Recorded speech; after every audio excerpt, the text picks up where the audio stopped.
Hi everyone. I want to talk to you today about our endowment fund and why I believe we need to protect it by voting no on a proposed amendment to our bylaws. It may seem reasonable and innocent enough to suggest that we ought to be able to access it in case of an emergency, as the proposed amendment does. But once you understand what our endowment is for, what it has already done and is doing for us, and what it is meant to do for us, I think you'll agree there is no good reason to ever take or borrow from its principal. So let me start with a little history.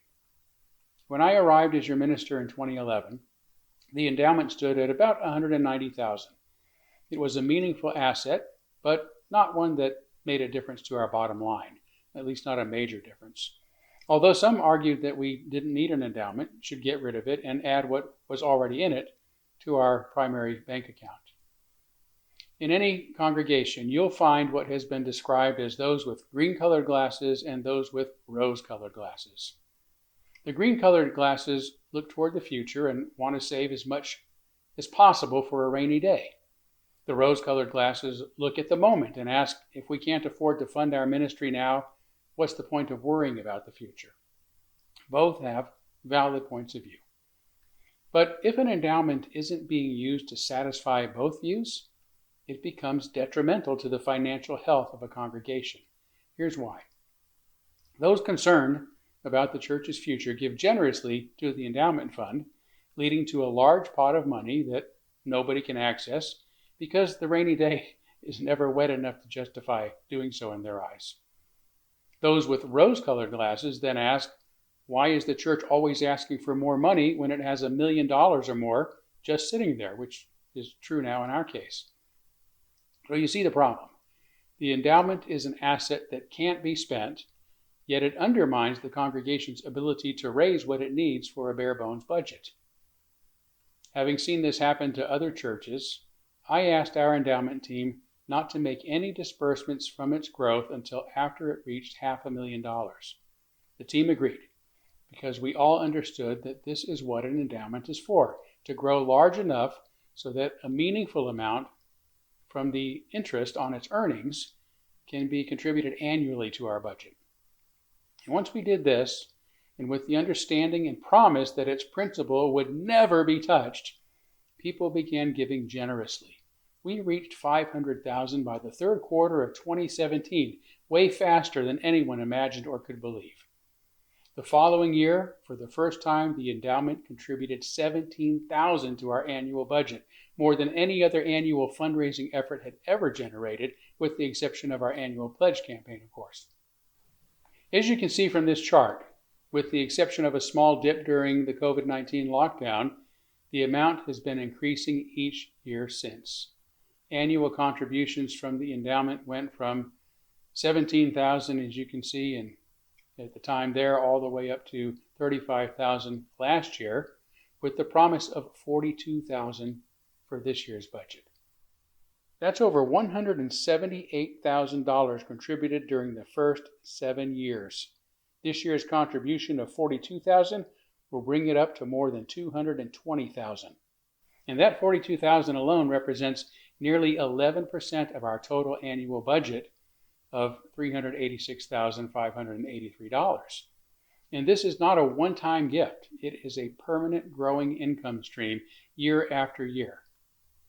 Based on our actual growth rate, we can conservatively project that the endowment's annual contribution will reach approximately $58,000 within 5 years. That means over the following 5 years combined, it will contribute roughly $250,000 flowing into our budget from this fund, more than $500,000 every decade, without a single additional pledge, without a single fundraising campaign. Our endowment now stands well over $1 million. So it is working and doing exactly what it was designed to do and what its contributors were promised it would do. And I want to add something else that is easy to overlook. When I first arrived, our budget was almost entirely dependent on member pledges, nearly 100%. One of the goals of our very first strategic plans was to reduce that dependence. The endowment was our primary strategy for doing so.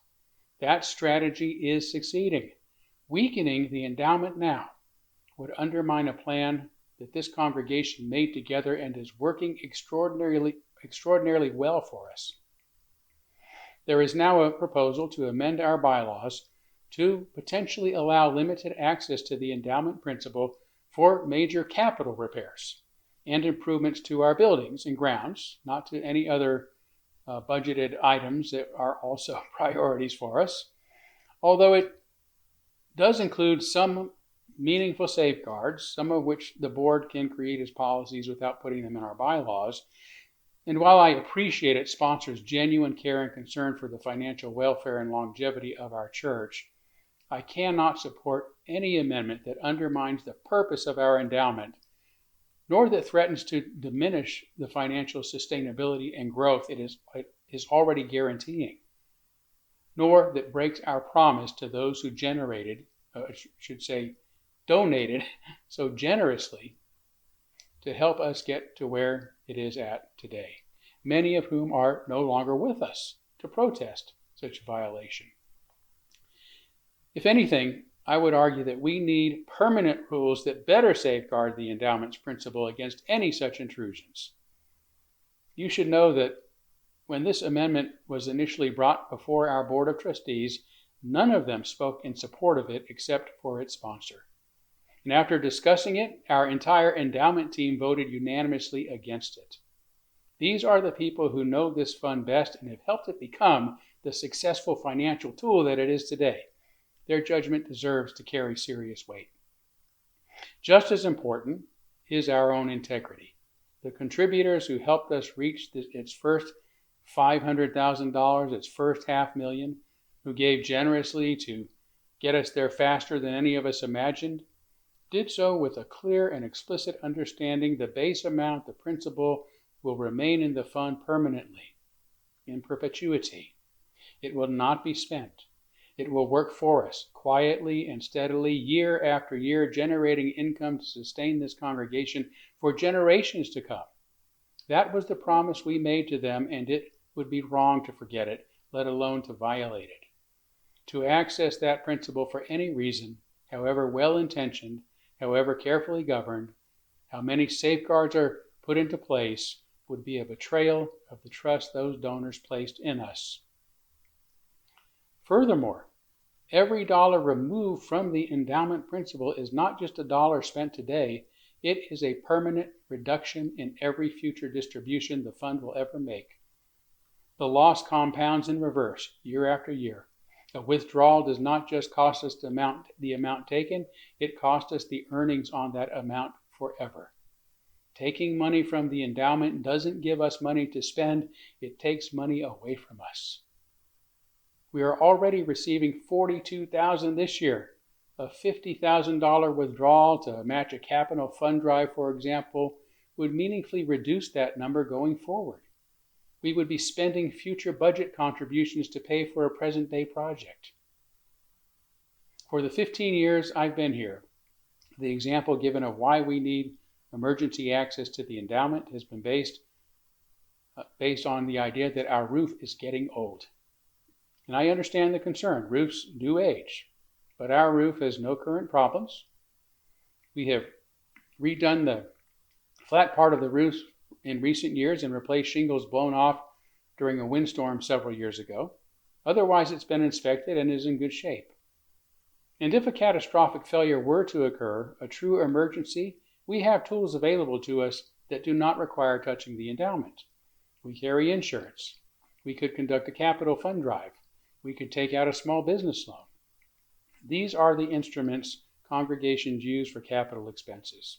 They exist precisely for this purpose. The endowment is not one of those instruments.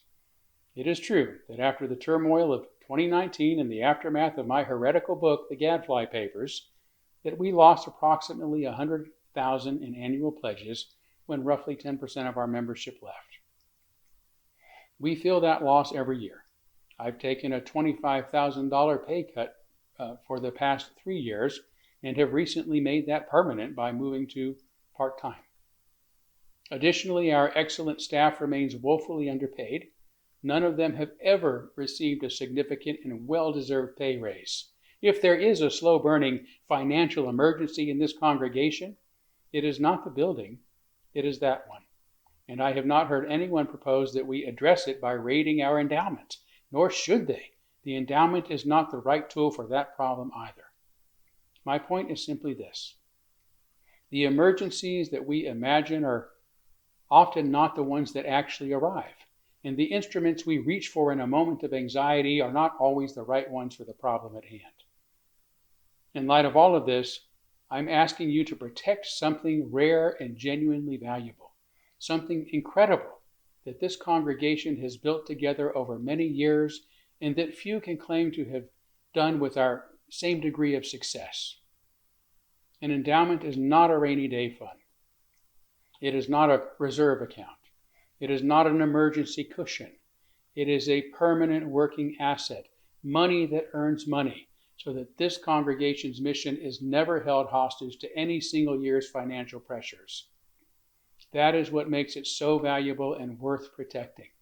We have the best of both worlds right now. We have a substantial growing fund, now more than $1 million, that provides meaningful and increasing income to our budget every year, and we have that fund itself intact and permanent.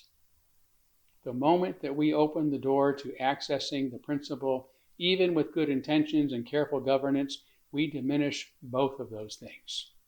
And the reality is, we don't need the amendment. According to our agreement with the Seattle Fund, which manages it for us, and manages our endowment for us, we can withdraw as much as we want from the fund anytime we want. But we won't, or at least we shouldn't, because doing so isn't ethical or necessary. So I ask you to vote against this amendment, not because capital needs don't matter, they do, but because this fund is not the right instrument for meeting them, and because the people who have funded it entrusted us to know the difference. They entrusted us to keep our promise and use their gifts wisely. This endowment is one of the most generous and far-sighted things that this congregation has ever done for itself and for the generations that will come after us. We ought to honor that and remain good stewards of our future.